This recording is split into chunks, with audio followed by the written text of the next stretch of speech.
Okay, you can hear me. Good morning, everyone. Thank you for coming.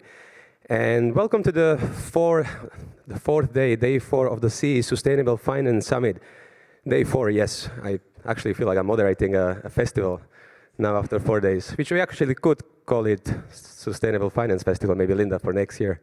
Let's think about that. And I think you, especially people who have been here for more days or maybe who have been watching it online as well, you have noticed the pattern, what we're trying to do. We're actually trying to dedicate each day to slightly different angle, different sector and area of sustainable finance. And we went from policy regulations to banking and energy. And today we'll be focusing on sustainability in business.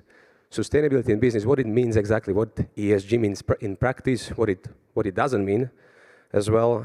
Is it mainly reporting? Is it disclosures? What exactly is integrating sustainability principles into strategies and operations and products? And that's both for large and smaller companies as well. And this is a very, very close topic to my heart as well, because we do meet many companies, and I think we all know that not only in this region, but I think in Europe and globally, this is a big challenge now to understand and navigate all these changes of not only what it exactly means and how to integrate it in practice, but also how to leverage it for opportunities, how not to see it only as a challenge, how to actually use it for a competitive advantage. And these are some of the topics and some of the questions we are hoping to explore and answer today. And maybe without any further ado, because I've been talking a lot for the past 4 days, but just, two more days to go.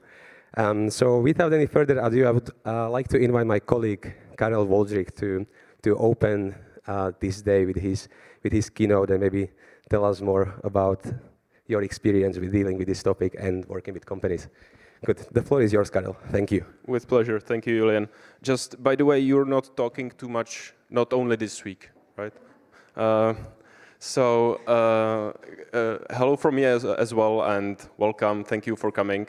I'm Karel Voldřich. I'm head of industry decarbonization workstream in ISFC, and I spent my past 2 years by talking to industrial companies, industry associations, financial institutions about industry, and government officials, and we were talking about how to make business of production of hard-to-abate industries products more sustainable. And those are very hard to abate industries. So trust me, those conversations are not very easy. They are not the happiest conversations of my life. And I don't want to give you details of these conversations because they do get a little bit technical, and people do get bored after some time if they are not overly enthusiastic about chemicals, steel and cement. But what I would like to do is to give you some insights that I have found out that I'm hoping might be transferable for your business as well, even though you're operating in another industry. By the way, how do I skip slides? Thank you. Pleasure.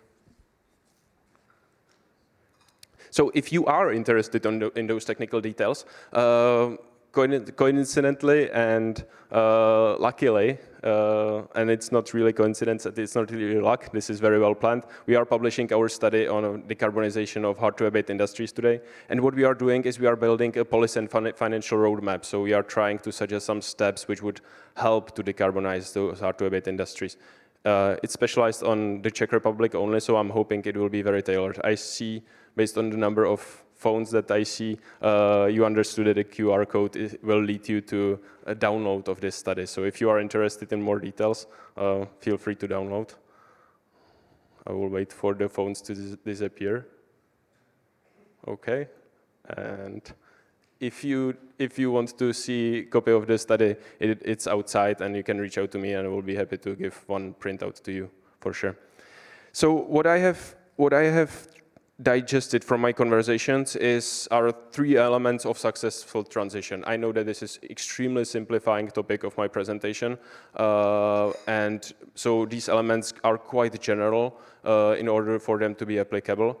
But I'm hoping it will still be some interesting insights for you, because we did spend quite a lot of time of thinking about the common patterns that we see. First one is competitive advantage.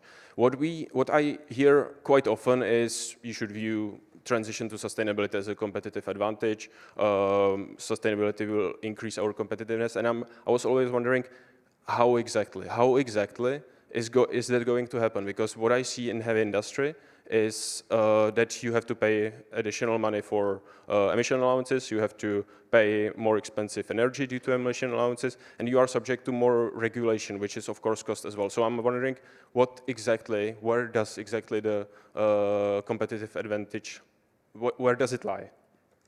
I think you need two things. First one is timing. What I hear quite often, you have to decarbonize as soon as possible, you have to cut down your emissions as soon as possible, you have to become sustainable as soon as possible. And I know it does make sense. And I don't want to be too controversial, don't get me wrong. I'm all for sustainability, but it might not be now that's the best time to decarbonize for everyone. So let me use the example of heavy industry. If you are producing steel, currently you have the blast furnace, which is the usual one, which has a lot of emissions. One of the options that you can use to decarbonize is called electric arc furnace. Electric arc furnace needs vast amount of energy under a very high voltage. So you need a special power lines leading to your factory with the high voltage to be able to put that electric furnace in operation. Obviously, if they would be investing in the electric arc furnace without having those power lines, they could just sit back, relax, and watch their power lines being built for years, and they could close the shop. So when you are thinking about transition to sustainability, it might be good not to it will be good not to rush the decision and to plan properly and to assess the situation properly. When is the best time to invest? It sounds basic, but I think that's something that's crucial for obtaining the competitive advantage. Also, you don't want to move forward too late because your competitors will be ahead of you and you will be lagging. Second thing you need is power. I don't mean electrical power in this case. I mean power to influence your customers that the product that you're making, the decarbonized product, is what they want. If they will not understand that, then you will not be able to place it on the market very well if you are competing with cheaper products that are produced in a carbonized way.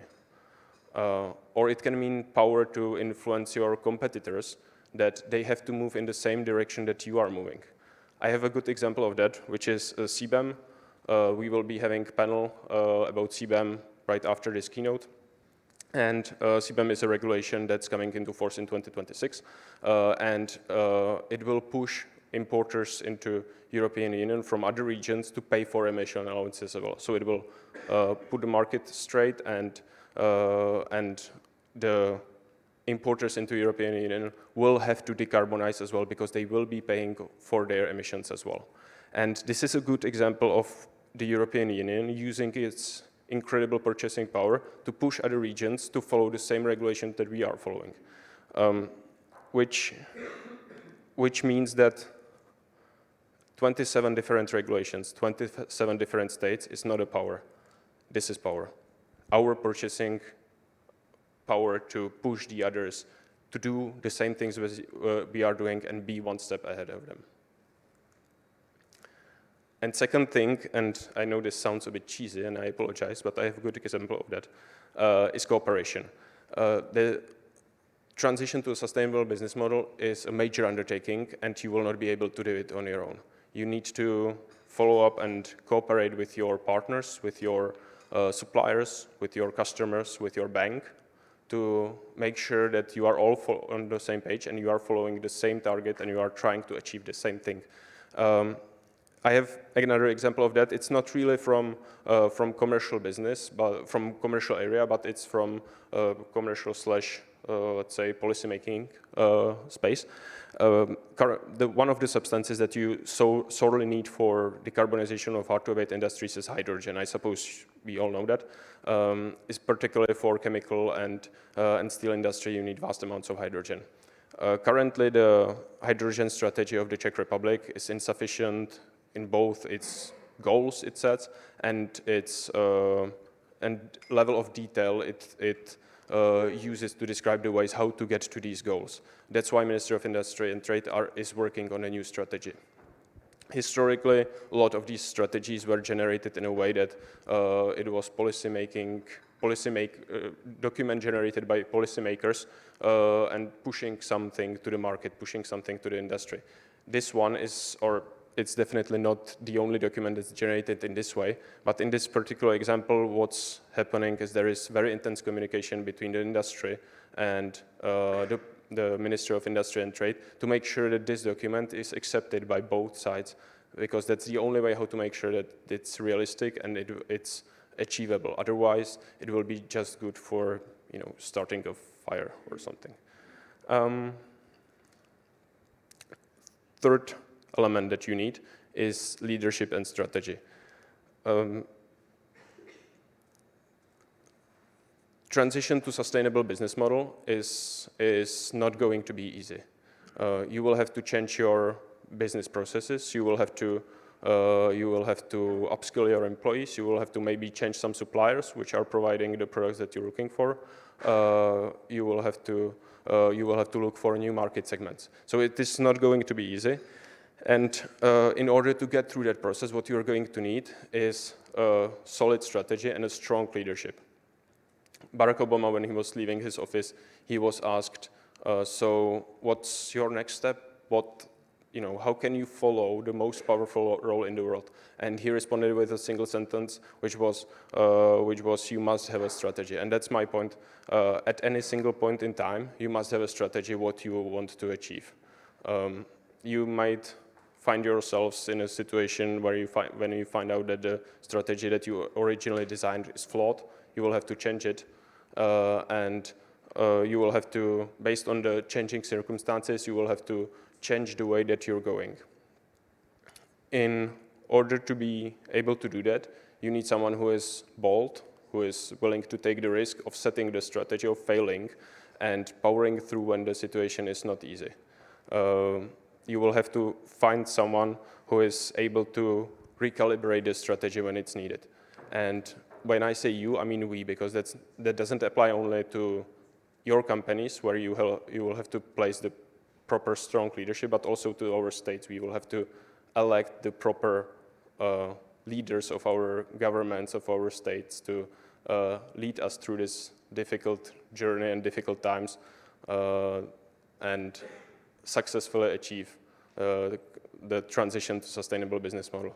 So in a nutshell, I think if we find the strong leaders, if we have a proper strategy, if we cooperate together, which is a good example for this summit, because that's exactly what we are trying to do, all of us to cooperate together, to exchange, to discuss from different sectors.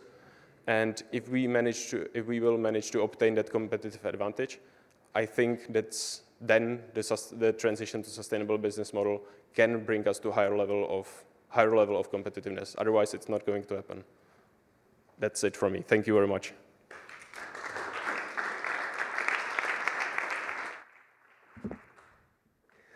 Thank you very much, Karel, for the remarks to start the day and start the morning, which I think echo and probably are agreed and shared by many here when it comes to collaboration and cooperation, and actually sharing some knowledge, because, and this is something we may be forgetting sometimes, is that suddenly sustainability and is, as you know, non-financial reporting. It's actually more non-financial topic and very much science-based topic and very much cross-sectoral topic as well.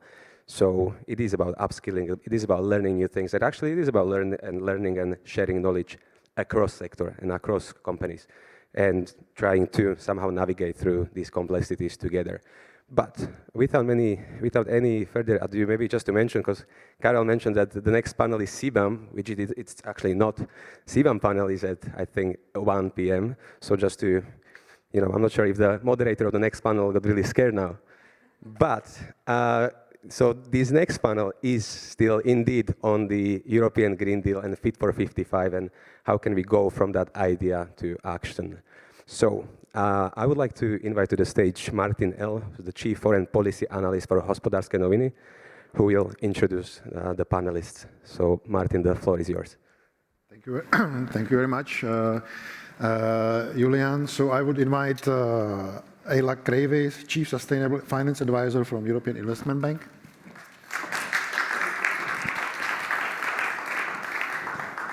Philip Kilius, Partner and Head of Sustainability and ESG from Mazars. And Eva Bučová, Head of Corporate Sector Coverage and Chair Sustainability Committee ING Česká republika. Good morning.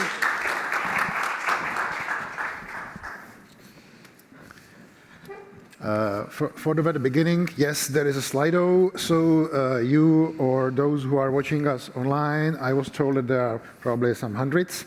Welcome as well. And please, you can ask the questions on Slido under CE Summit 2024, 24, I'm looking in advance a little bit, but we will be looking in advance, all of us, basically. We in Hospodářské noviny are looking at the problem of sustainability in the companies from the very practical side, and last year we decided to launch a Green Deal podcast where we are inviting the companies telling us about their practical experiences and as well trying to what we just recently called ourselves a Green Deal for home. Trying to, because there is a boom of solar, small solar installations, for example, in Czech Republic, and a lot of the users, me included, are trying just to, on the learning curve, how to work with that the most efficient way. So I am kind of, support of the practical examples, practical attitude, and to Karel Voldřich mentioned the simplify, so we journalists are simplifying. So I will be asking simple questions, and I expect simple answers, please, or to those. Even we know that not only the world, but also this change is quite complex. And I would start with good news from the Czech industry, basically, because yesterday we have had elections of probably the most powerful industrial lobby, Confederation of the Industry, of the new leader of that group, and Jan Rafaj, who was elected, is on that side we would call the pragmatist of pragmatists, who is also like on the critical side, saying, okay, we would like to have a different way, but a Green Deal is a reality, and we have to adapt to that. So I think this is the kind of Czechish approach to almost all problems we are solving, from politics to daily life and the families. So let's start with the practical question to the banking sector about which sectors in European Investment Bank you see as a kind of the most promising in terms of change we are going, or we are already living through, what are the best options and opportunities of operationalizing the EU Green Deal into practice? Thank you, Martin, and good morning, everybody. And thanks for the invitation. I think it's for somebody as large as EIB, it's a tough question. I mean, we are operating on almost everywhere where we can see a chance of this transition and promoting the Green Deal. I mean, the Green Deal, from where we sit, we are supposed to be focusing on sustainable infrastructure. That means energy, traffic, everything, or transport, on SMEs, which is not only about green, but also about digitization, skills, etc. So these are typically fields where we work quite a lot on. But if we talk about Green Deal in itself, of course, we will have to work on the hard-to-abate sectors. We will need to work on energy. And energy is not only a question of greenness. It is actually a big competitive advantage if it is done right, because I'm maybe straying a little bit, but so this doesn't qualify for simple, but this is important. Our economist, chief economist team does every year an investment survey, and they found out in the answers that three things are sort of impediments for European companies for their investment plans. And that's a general insecurity, which is, to translate, the horrible war just next door. Short term, there's little we can do about that, it seems. There's shortage of skills, but then the third is price of energy. And this is something where we can do something, not overnight, but fairly rapidly, I think. So if we invest in renewable, clean, and domestic and independent energy. This is something where we can create much more visibility and much more predictability in terms of energy availability and its price as well. And after the last year, everybody understands that. Yeah, yes, yeah, exactly. So Europe and its companies who are investing should not be dependent on the whims of some dictators in the East or in other parts of the world for that matter, but they should be having reliable and affordable independent energy. So I'll stop there and we'll continue later. Philip, what from your practice are the kind of best examples so far of business using the opportunity, as we said, right timing, right strategy, right leadership? Well, sustainability is definitely key to success for companies. So it's no longer a nice to have, but a must have. And there are lots of companies, which serve as a good example who are dealing with sustainability, not only treating it as a risk and threat, but also as an opportunity just to move forward. Because it's not only crucial for their license to operate, but it also can be used as a competitive adventure, as a USP, and also to move forward. And the EU Green Deal turns out to be the man on the moon moment or a game changer for companies, because of course companies have to play an important role in fulfilling all the targets set by the Green Deal, not only when it comes to reducing the carbon footprint or cutting down CO2 emissions, but also when it comes to such topics like circular economy or biodiversity. And some of the companies have really adopted to it and are some kind of first movers. So they accepted the challenge and they see, as soon as they comply with all the regulations, they will be the ones who lead the market. They don't have any problems with their license to operate, but they also can define maybe new products and services which are more sustainable when it comes to energy consumption or noise reduction or any topics, and the market is asking for it because it's not only demanded by customers, but it's also important for business to business, because more and more companies along the value chain will ask for more sustainable products. But it's not only about products, but it's also about a change of mindset in the C-level of companies. Not only in the workforce, but the C-level has to make the decisions that the company becomes more sustainable. And this is more or less underpinned by all the regulations which comes with the EU Green Deal. We do have the Corporate Sustainability Reporting Directive coming into force within next year. This is all across the European Union, all across Europe, and they have to comply, companies have to comply with the requirements. So it's not only about non-financial reporting or setting data for environment, social, governmental issues, but it also is that companies have to set up organizational structure for sustainability. It's all about due diligence processes. It's about setting targets in the field of sustainability with clearly defined KPIs, action and measures. And of course, the stock-listed companies, they are leading the market, but the CSRD is also relevant for the mid-cap companies, for all the hidden champions, global players of medium-sized companies, family-owned companies.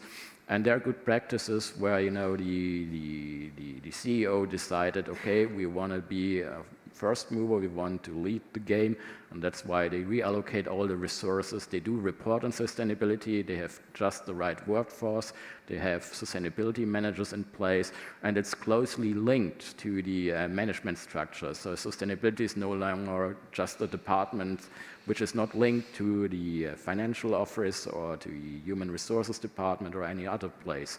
So that's why it's important for companies to be there, and there are lots of practices or good examples all around Europe. It's not only the big players, but also it affects most all companies which are doing business.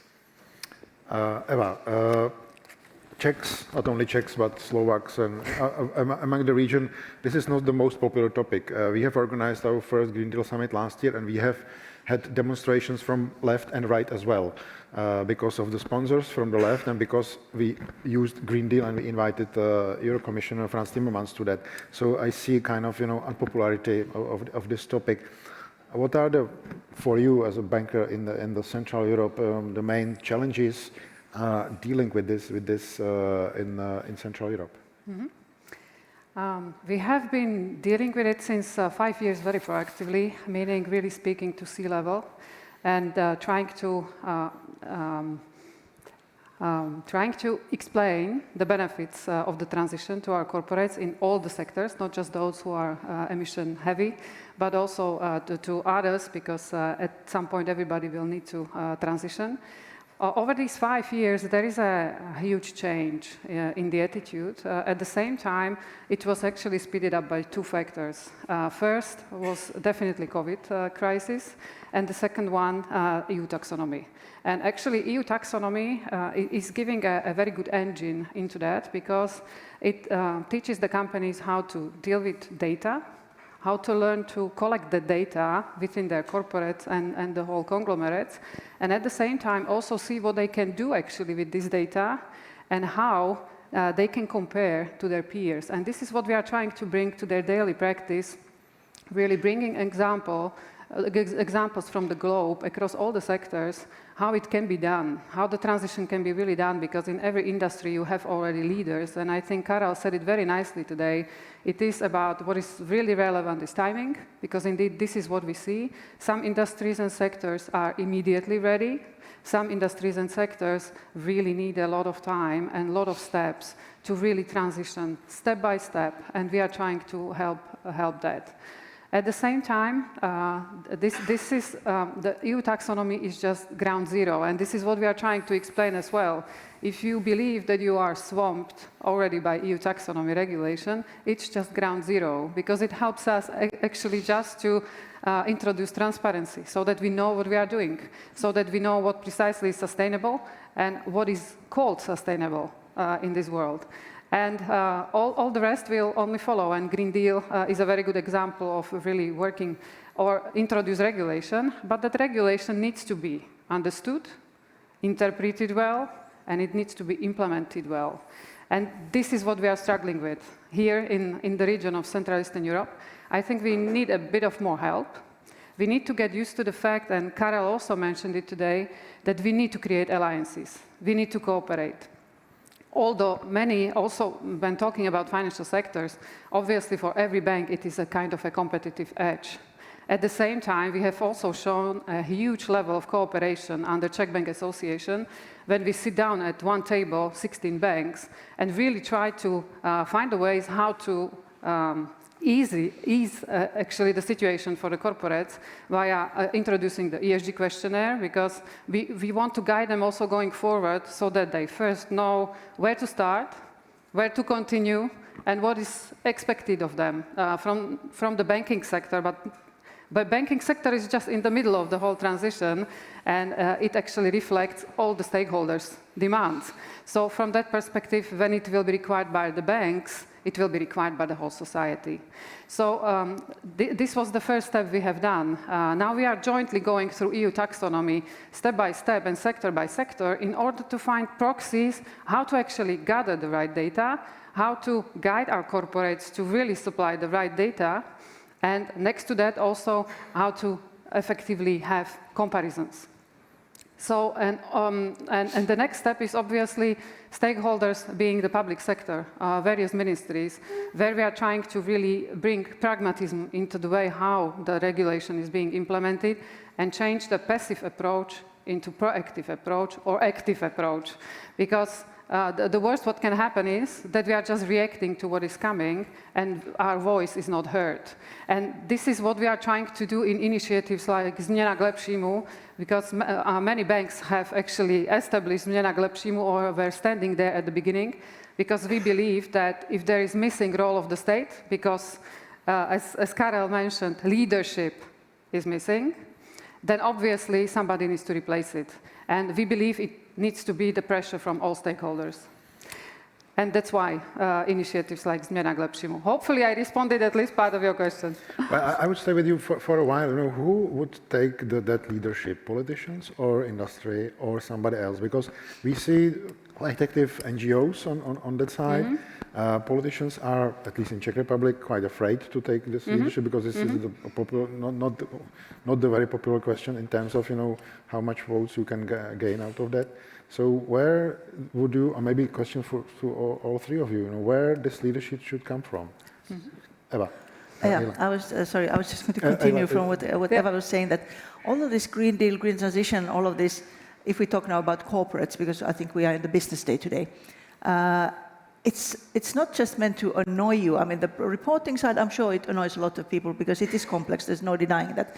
But the actual rules that are being created, the Green Deal, the targets that are being announced, there's lots of numbers, so and so much by so and so year, and all of this. But this is meant to help the business because the world is changing. Whether dinosaurs like me want it or not, it is changing. So governments all over the world, they are seeing, irrespective of their political color, they are seeing the cost that the climate change is causing them and their countries. We have wildfires, we have what is it now, inundations, and we have horrible disasters, natural disasters, droughts. Let's not talk about the temperatures that even Southern Europe has seen this week. So we start to see the cost. And then for private people, for the consumers, again, people of my age may not care so much about whether they get plastic straws or not with their fancy coffee, but the younger people start to care a lot globally. And corporates are exposed to more and more requirements on transparency of their businesses, what they do, how they do it. So this is a competitive edge. Being a greener and being better at sustainability is a definitive competitive edge for your business. Whether you are national or global or regional, it is going to help you to be more competitive. So it's not just meant to annoy you, it is actually a help. You may not see it immediately today, but this is the point. This is where we are going to.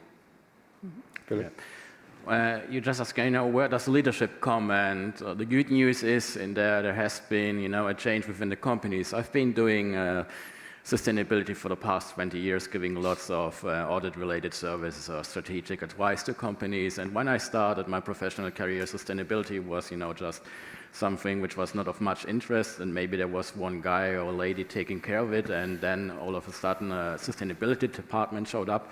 But meanwhile, sustainability is just linked to the C-level or within the chief financial officer. So it has become definitely more professional, so it's no longer just more a marketing thing or something for corporate communications. And because it's linked within the financial department, or it's got a close reporting line to the board level, that's why it's treated in a very professional way. There are lots of resources, there are qualified people all around, and the C-level is fully aware that they do have to be sustainable because they do have some kind of pressures, not only from the government, but also when it comes from the capital market. Of course, investor relations or investors and banks will ask for ESG, and they have to provide lots of information. It's closely related to their remuneration, so it's dependent, salaries depend on sustainability, and that's why they decided, okay, it's a top priority and we have to do something about it. And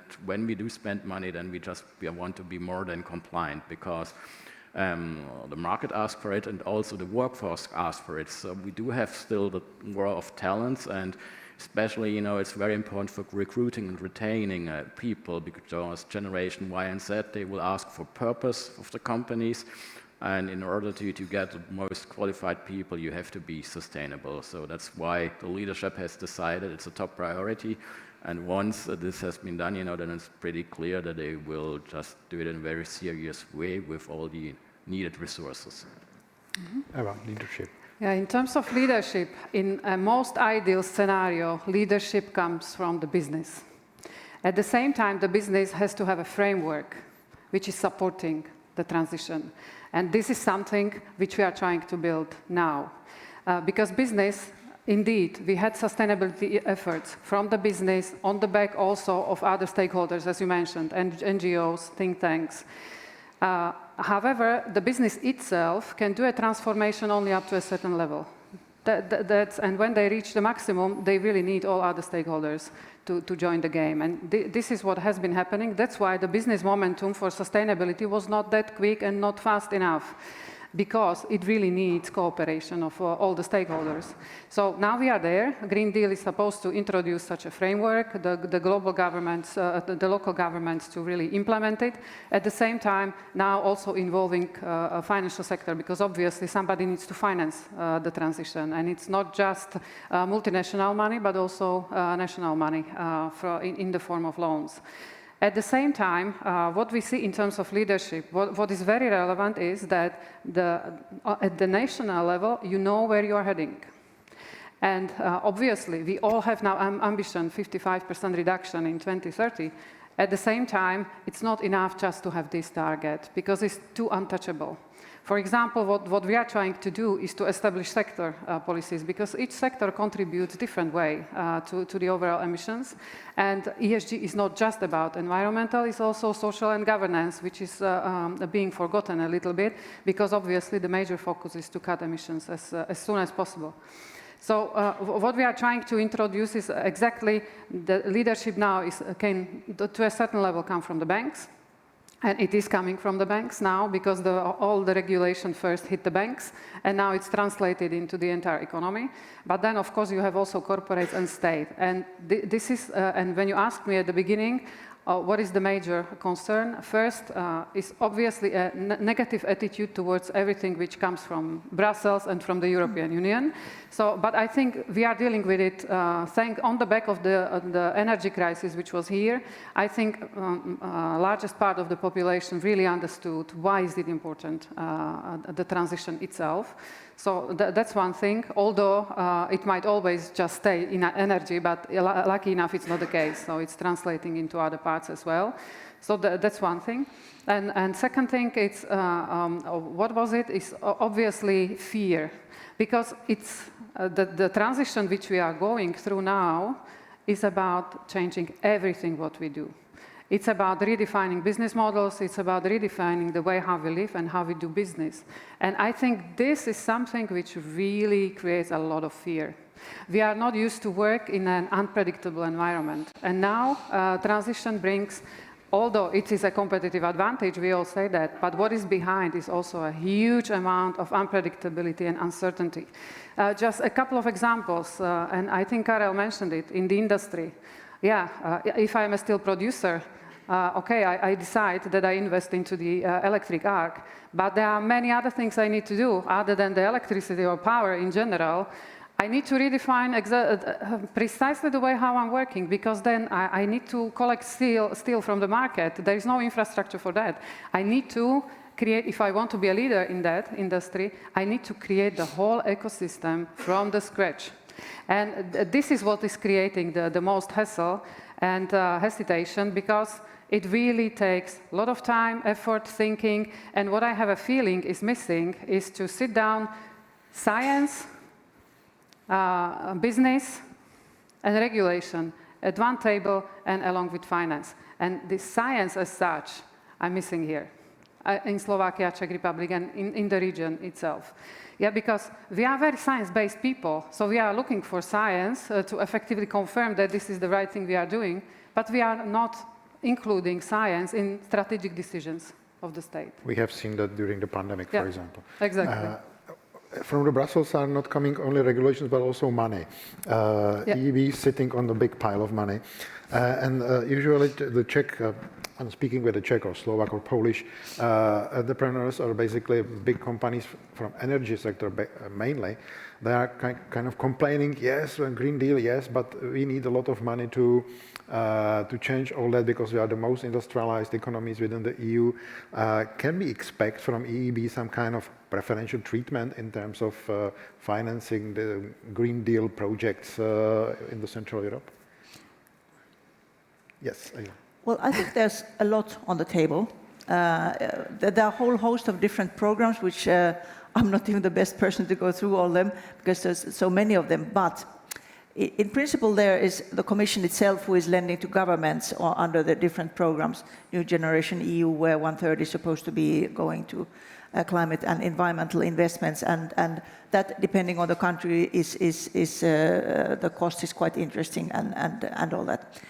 Then there's, for example, a program like InvestEU, which has several targets, but I think all needs to be going through the filter of environmental sustainability and social sustainability. And that is a very big program. I think it's targeting almost 400 billion of mobilized investments in the EU over 10 years. So it's approximately the same size as the US Inflation Reduction Act as well. And that EIB is the biggest implementing agency there. 75% of that program should go through us and 25% through a number of other national, usually national promotional banks. And this is money that it's not subsidized per se, but the cost is quite efficient because it comes through sources who have a very good cost of funding themselves. But there is another advantage there, which is, I think, not that well known, and which I think is a huge advantage. There is a big pocket of advisory and technical capacity building that goes together with it. And it's not just the traditional MDB, technical assistance. I'm telling you how to build this bridge technically. I'm telling you how to build this, I don't know, power plant technically. It's much wider than that. If you think about the public sector, for example, can take examples from public and private sector. So it's about, it goes on about helping you with sustainability or feasibility studies, with the stories that you need to be telling about your governance, what you need to be telling as your credit narrative, preparing all kinds of material, and even as much as selecting, helping you to select consultancies, because they are needed in many of these projects. It can be about well, there's so much, but it's much deeper than just the technical assistance. It is really about everything. It's about how to find ways of doing your project, your investment, so that it satisfies the European sustainability criteria, which can be a jungle, and I think this is a very valuable help. In that sense, European institutions are probably at an advantageous position to give this help, because they know this themselves. We need to apply those rules ourselves.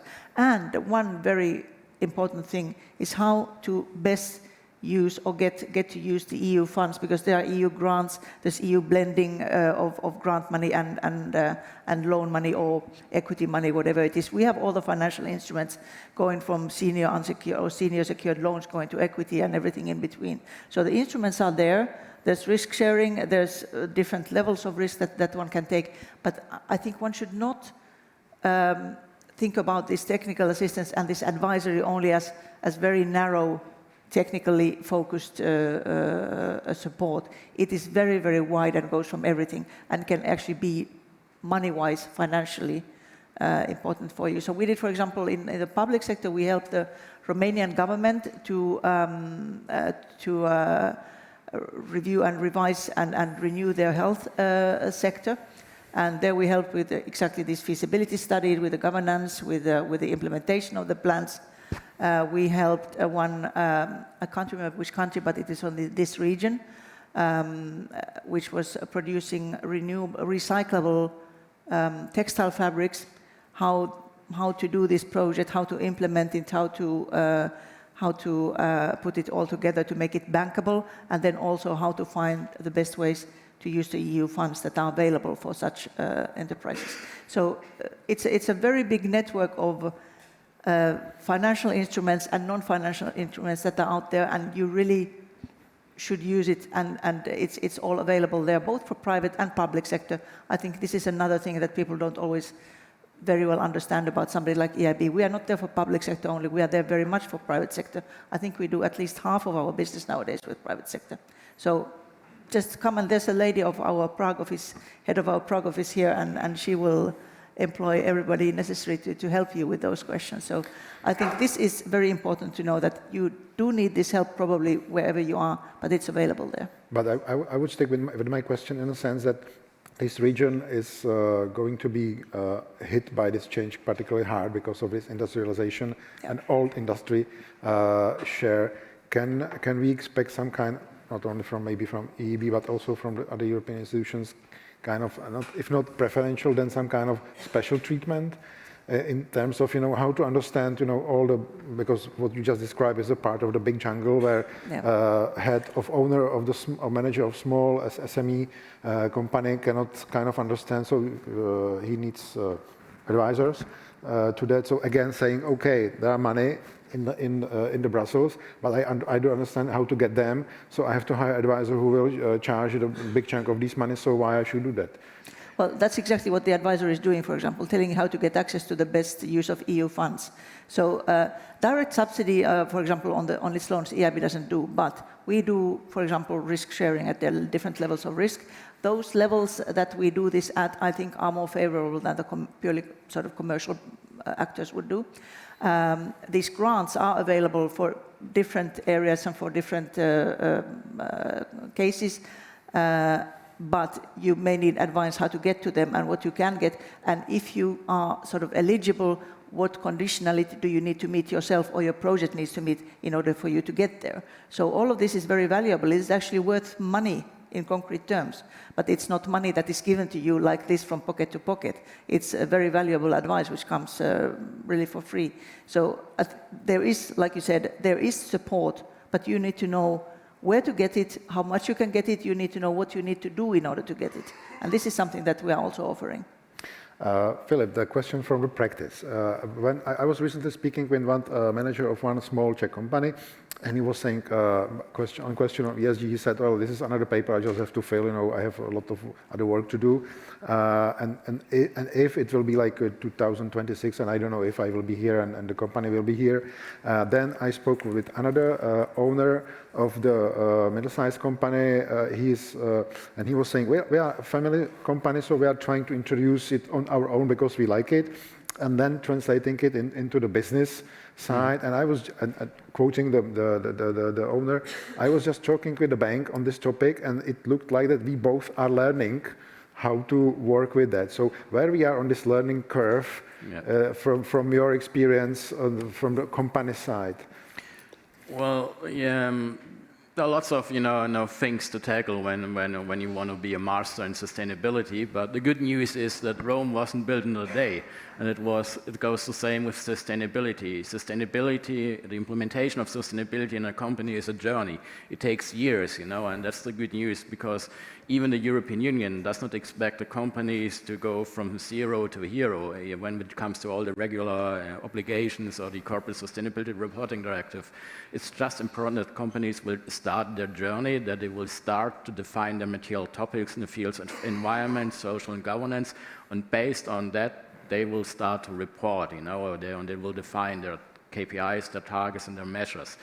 And then they have to include it within the reporting. But the government and even the auditors, they don't expect all the information as long as companies are transparent and credible, as long as they can prove that they're on the way, that they're on their journey, that they have started to reallocate the resources, that they have started to implement management systems for environment, for energy, or that they have just maybe hired people for dealing with sustainability.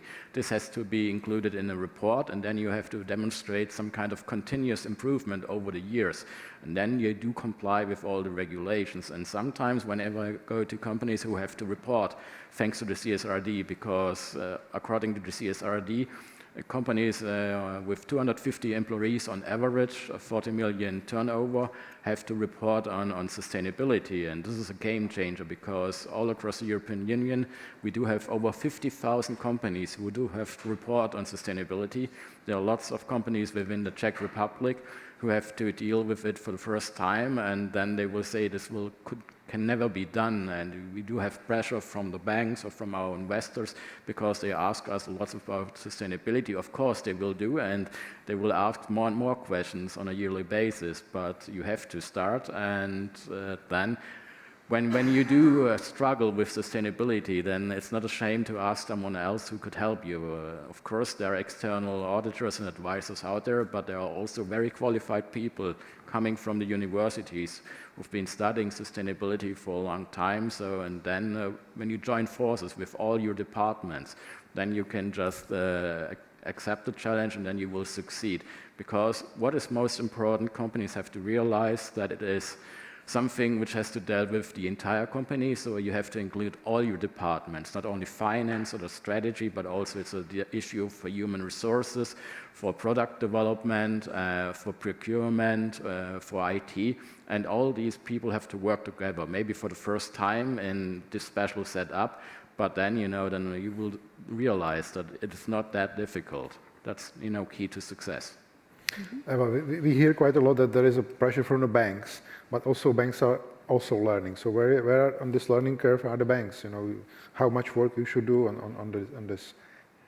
We are trying to do our best at Czech Bank Association exactly to speed up this curve so that all the banks are on the same page. But obviously when we started, there was a huge gap between the banks. Many of the banks, the international one, have committed already in 2016 to minus 2 degrees. Or to 2 degrees maximum warming. Now it's 1.5, and almost all banks are committed to net zero.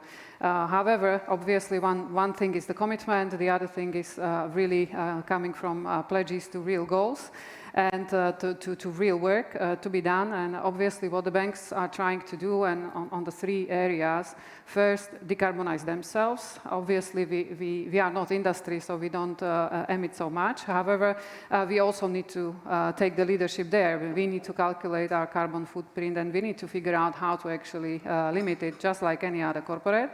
So that's one thing.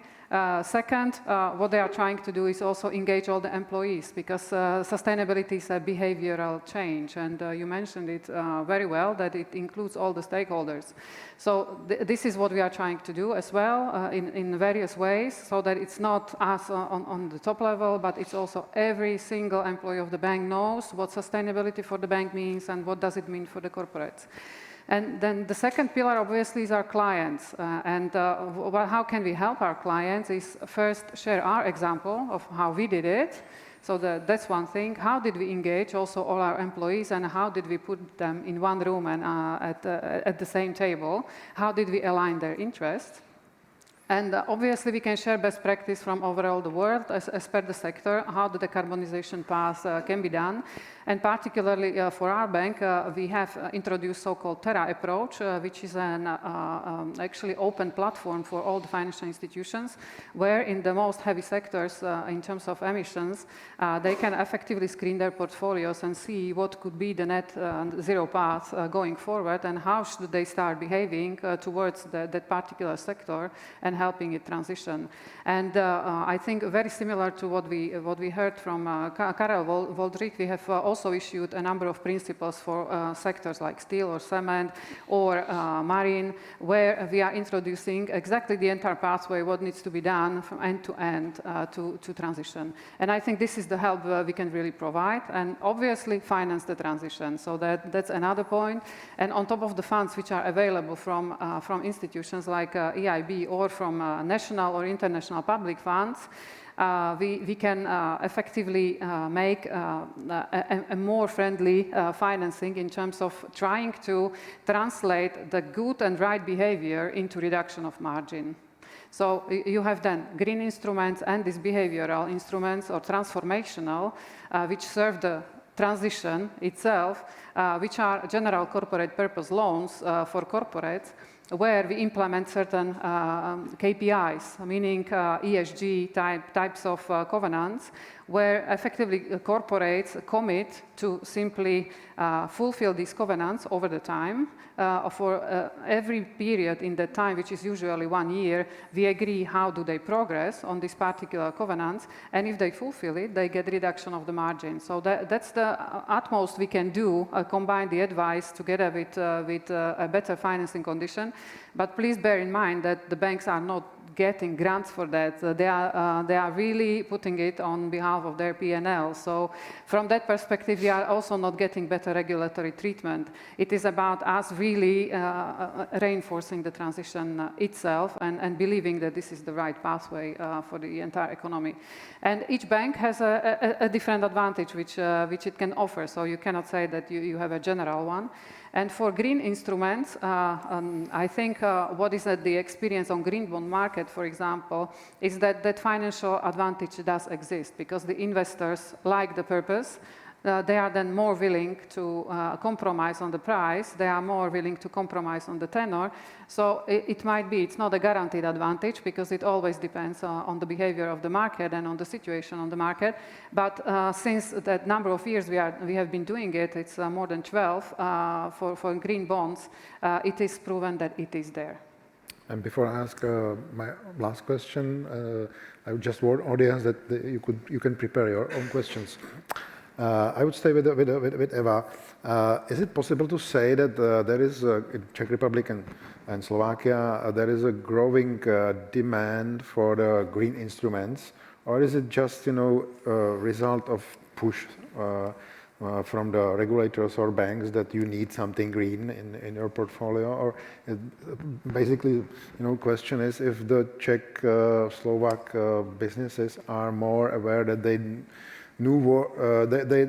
need to work with this 3 points. Karel described the timing and the strategy.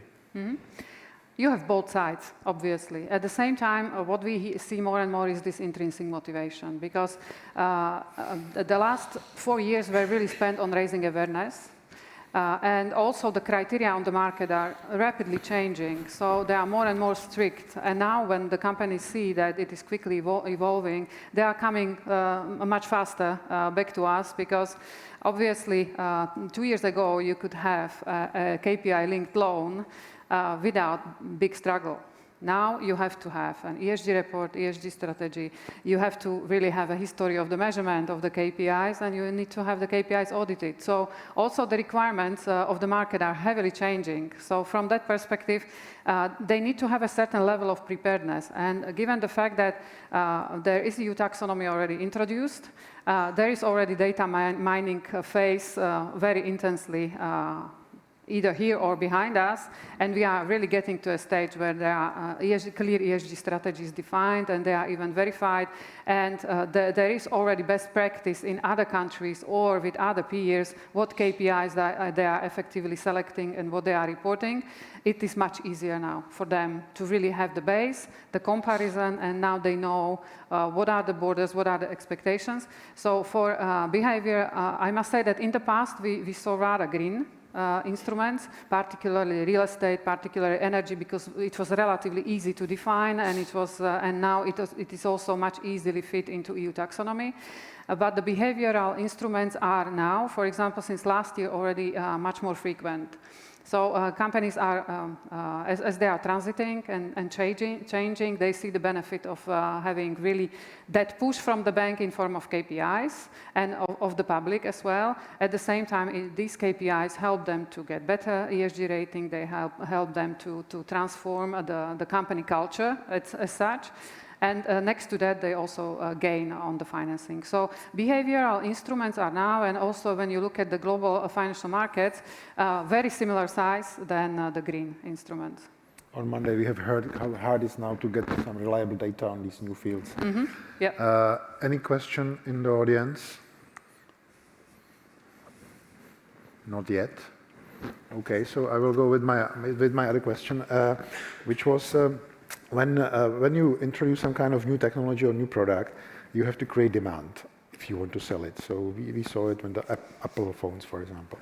How to create on different levels the demand for this change, to have it not only regulatory-driven effort to make our economy more green, but also to have it as a kind of demand-driven, either from consumers, people from the companies, and I don't know who of you mentioned that also the new employees or new young generation are asking that if you want to work for some company, you want the company fulfilling some criteria. So where do you see the state of the demand for the greening economy? Let's start with Ela. I think that's an excellent question, and I think this is exactly the way one should see the situation, and what I was saying earlier, that this can be a competitive advantage and turn into such. You just have to rewire maybe your brain.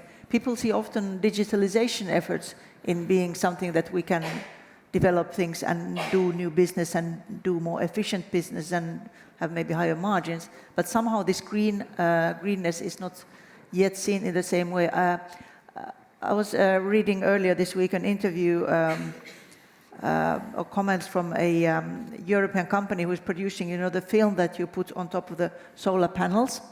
And they were asked whether they would, for example, think of transferring production into the US because of the IRA and the subsidies that they are promising there.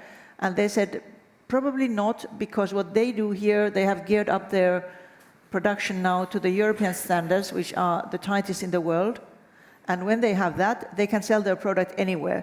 If it's okay with European standards, it's okay globally. Everybody can buy it. Whereas if you go somewhere else, you may need to have different product for this market, for that market. It's best to go with the tightest standards, and it's okay for everybody. This is what some academics have called the Brussels impact, i.e. you can actually turn the regulatory tightness into your advantage. You abide by the tightest standard, it's fine with everybody. I think this has been seen in the, for example, in the you know, the product that you use as an alternative for mother milk. I don't know what it's called, milk surrogate or something.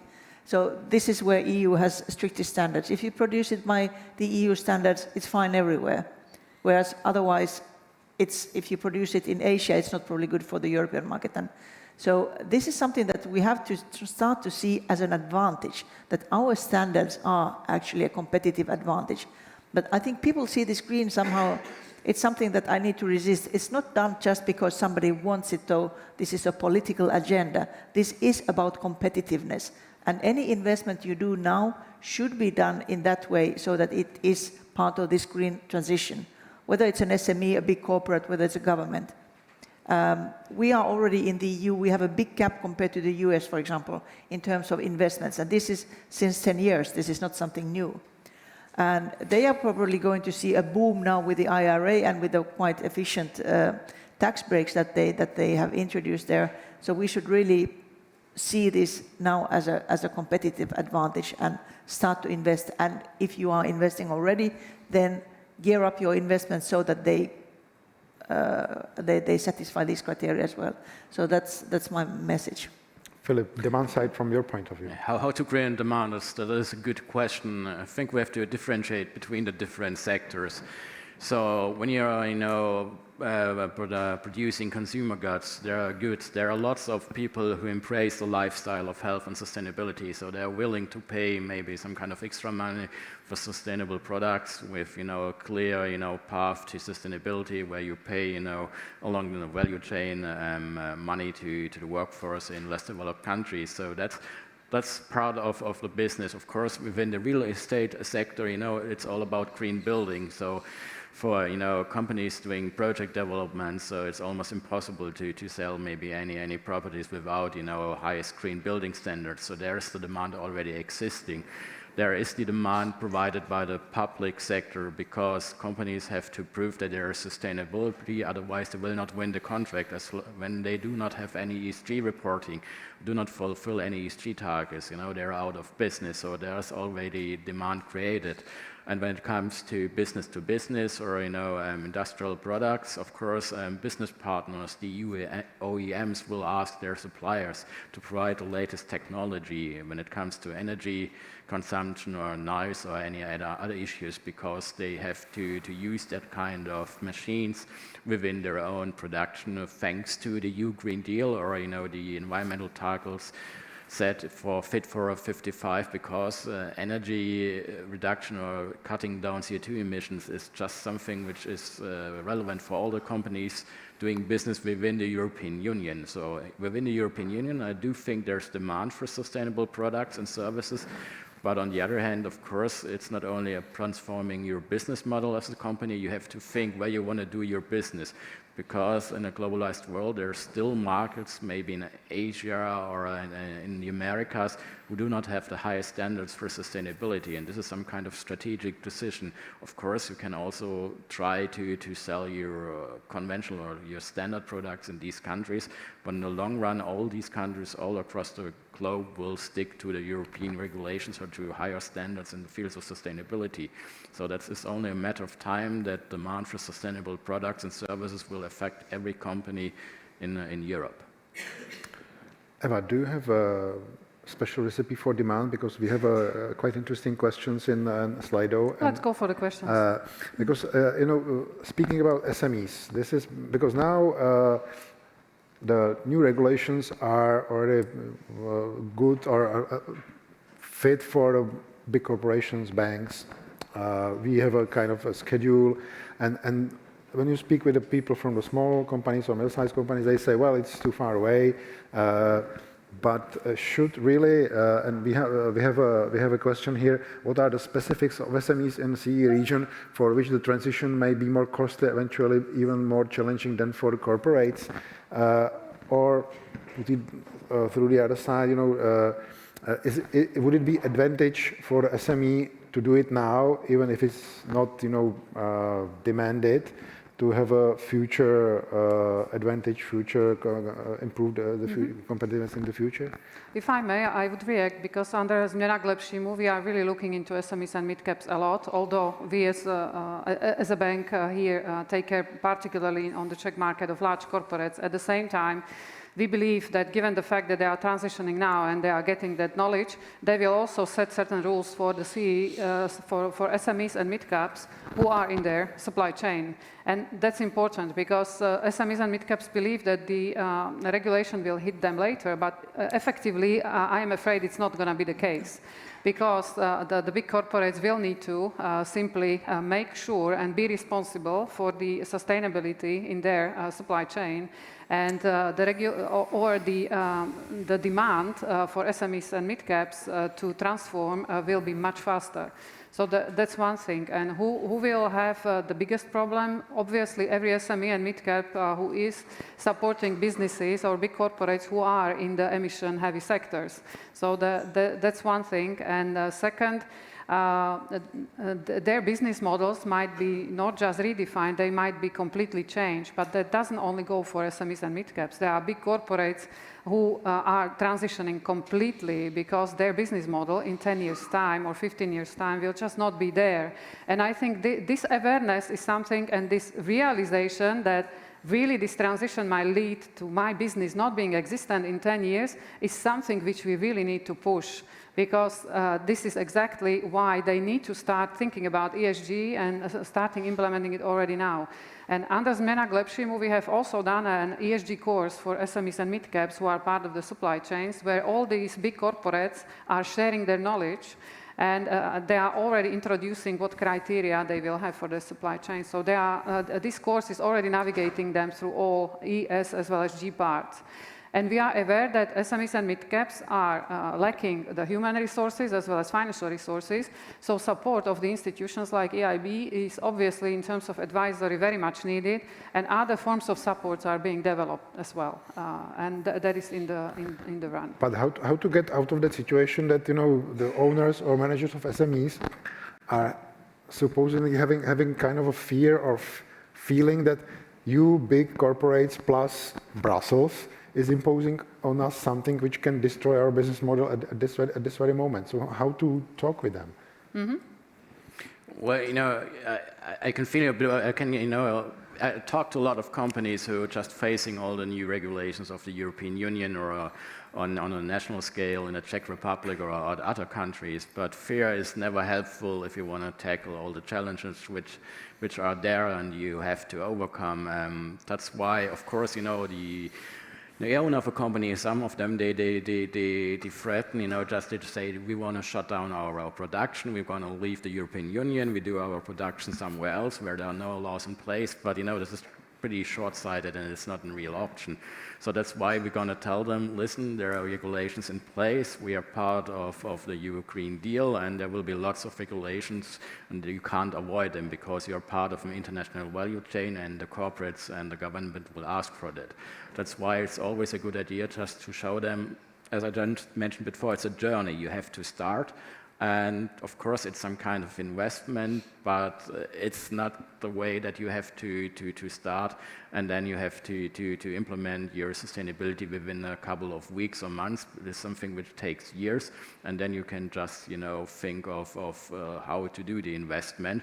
And as long as you demonstrate to companies, to the government, that you're on your way to sustainability, that you start to report, it should be fine. But of course, SMEs have to play their part within sustainability, and there's no way out. And the time has gone forever that you can't take care of any sustainability issues. You have to take care of your environmental data and your social issues. And of course, you have also to implement some kind of governance, which is in accordance to all the regulations within an SME. That's the way it is. Mm-hmm. That's the challenge we are all facing right now. We have a direct question for Ayla and Slido. Invest in You and its advisory hub is far less accessible for CE compared to most of the old member states. Are steps planned to be taken in this respect by AEB? Well, I think that should not be the case, definitely. It probably is the case that the old EU countries are much more, or people there, companies there are much more familiar with these things and have done it already before and know what to do and what other steps to take. But we have, I would say that we have, for example, an office in all the CE countries.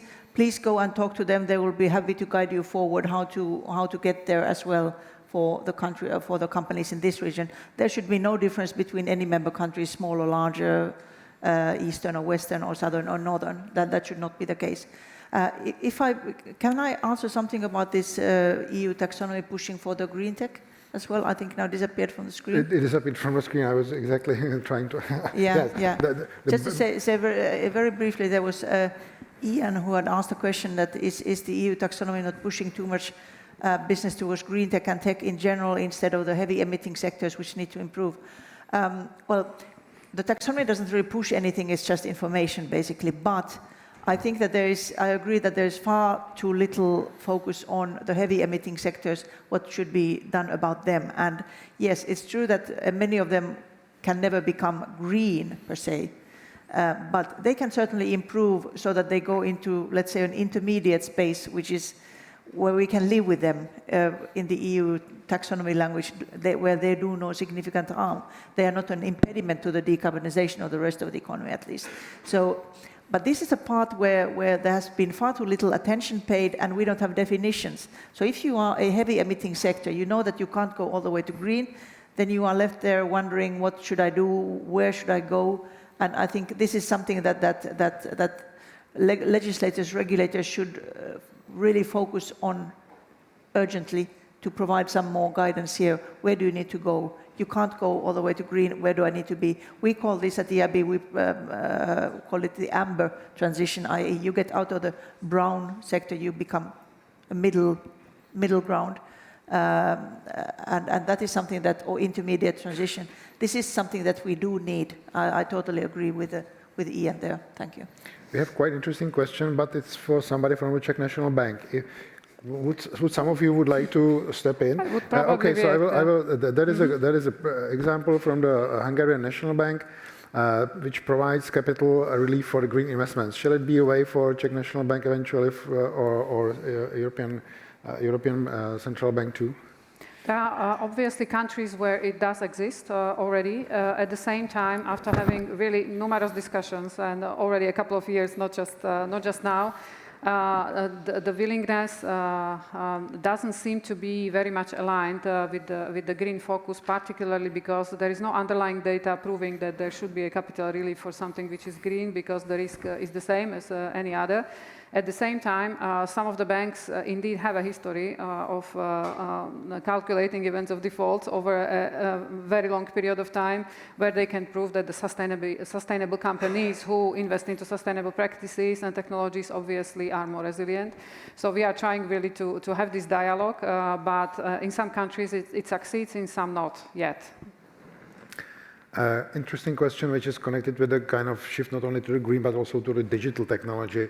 Do your institutions have a strategy for funding the transfer of technology from the universities and research organizations into products, which is basically, I think, the pain in the Central Europe, how to connect academia with business? Do you have any specific, not only like programs or strategy for that, or advice, maybe from advisors? Would you want to react, or I take? This is a little bit too specific for me on our lending side, so I'll pass this. Mm-hmm. For the banks, I think it doesn't really make a difference whether it's a green or a different technology. It has always been a problem, obviously, for regular banking to fund anything which is at an early stage or at just a concept and there is no proof of concept. So from that perspective, for us, it's an equity risk, obviously. We are trying now we are looking at a couple of things or a couple of projects of similar sort in Central Eastern Europe, because obviously what is very positive about Central Eastern Europe, that it's very innovative. So there are already already many innovations who could ease our sustainable life already and implementation of sustainability. So we are now trying to dedicate specific funds for that, understanding that these simply need to be already creating reserves for 100% of the dedicated capital. For banks, it's very difficult because it obviously consumes a lot of regulatory capital. It's maybe a topic for another panel about startup financing, venture capital, but maybe Philip? Yeah, well, from a practical side, from a company side, of course, the companies have established close contacts to the universities and to the scientific institutions in order to foster their own R&D efforts, and that's pretty important for them, especially in the fields of sustainability, make sure that they're going to use the best available technologies. And this is something which is also done, for example, in German-speaking countries, also by mid-cap companies, so by medium-sized companies that have established linkages to the universities to make sure that they are, ahead of the game, that do have some kind of competitive advantage. And this is something recommendable for all the companies, especially when you do have a business where there are lots of competitors around. You have to come up with sustainable products, and of course, university scientific institutions know what is coming next in 5 years or 10 years' time. The sooner you establish contacts, the better for you. And then there is a last question of our panel, which is maybe the topic for another panel for the next year. For sectors that are unlikely to meet the net zero goals, because there will be such sectors and companies, what is the attitude to carbon offsets? Ayla. Yeah, I think there are two questions about carbon offsets. In the big picture, they are usually sort of thought that this is the sort of the last step, that you decarbonize first, and then what you can't decarbonize you can use offsets for. That's the traditional wisdom. But recently there's been more talk about the quality of the offsets. We've seen that, well, sometimes they go towards some renewable energy projects which are quite profitable and get well financed anyway, so there's zero additionality there. Or they go into planting trees, and we don't really know if the trees are planted. Or sometimes the trees are planted, but then there's a wildfire and the trees are gone. So I think that this whole carbon offset sector needs to be rethought more thoroughly. But it is meant to be just the last step, the sort of the plugging the last hole. We can't be just decarbonizing our economies if, Eva and I here are trading offsets one or the other direction. That can't be. But the whole area needs to be rethought, in my view. Indeed, this is what we are seeing, and it will be, the strategy to offset will need to be a mixture of various instruments and technologies, and they are evolving. Some of them have already proof of concept, and some of them already have a sound business model, so there are already 10, 15, 20 years agreements signed with these kinds of companies who are just putting emissions out of the air and putting it either to earth, or they are producing something for it which can be used in the industry. But this will be heavily evolving in the coming 5 years. Well, the EU Green Deal and the Fit for 55 strategy does provide very powerful instrument for carbon offsetting. It's still the emission trading system, ETS, is in place, and the companies who can't fulfill the requirements, or who are situated in the heavy industry or in the fields of the energy sector, they will have to buy certificates, and then they're going to do the trading. And this will turn out to be more powerful in the future, because I think it's going to be done in a proper way, because many mistakes have been made, but this might be also, very, very useful, that companies who might have problems to fulfill carbon reduction targets have to pay attention to the ETS and have to find ways how to use that system for their own purposes. Thank you very much. That was the last word of our panel. Thank you, Ella Kreve from EIB, Filip Kilius from Mazars, and Eva Bučová from ING Česká republika. Now we have a half an hour break, coffee break, network break, and then at 11 there is this already promised CBAM panel. Thank you very much.